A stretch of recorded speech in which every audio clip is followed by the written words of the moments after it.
She was extremely wild.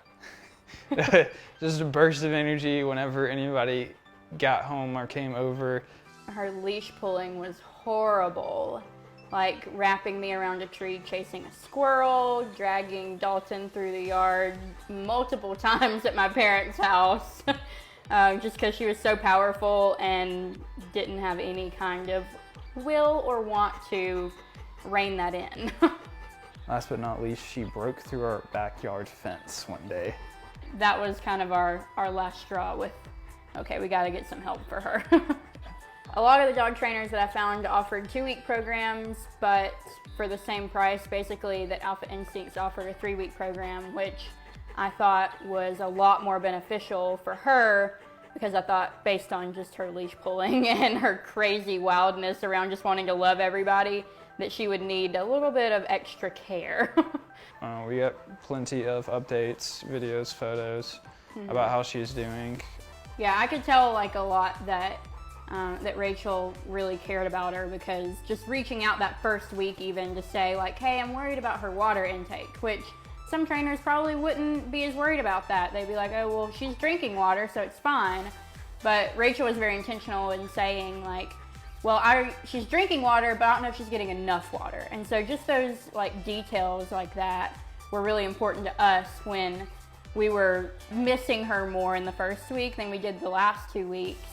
And so that was just really reassuring to us that we were gonna be okay, that she was in good hands, well taken care of. For me, it makes me feel like a lot more confident with her. I haven't been able to walk her on a leash in a year because of the last time I took her out and she wrapped my arm around a tree, because she was just so powerful, and we didn't have the knowledge to know what to do to train that, because we tried so many different techniques and none of them seemed to work.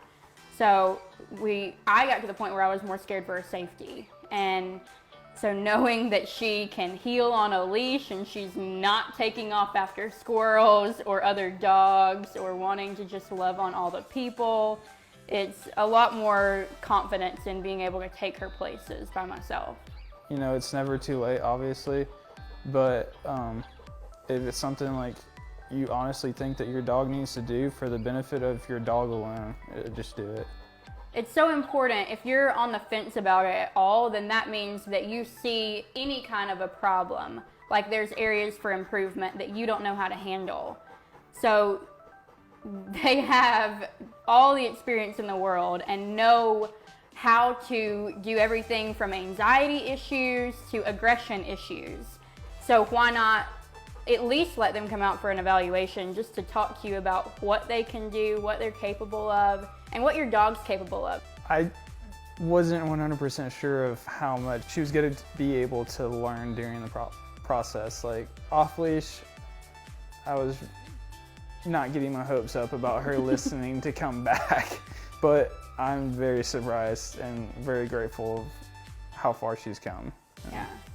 Super grateful for Alpha Instincts and like, man, all the effort that they put in and just the care, because it's like you're shipping your baby off.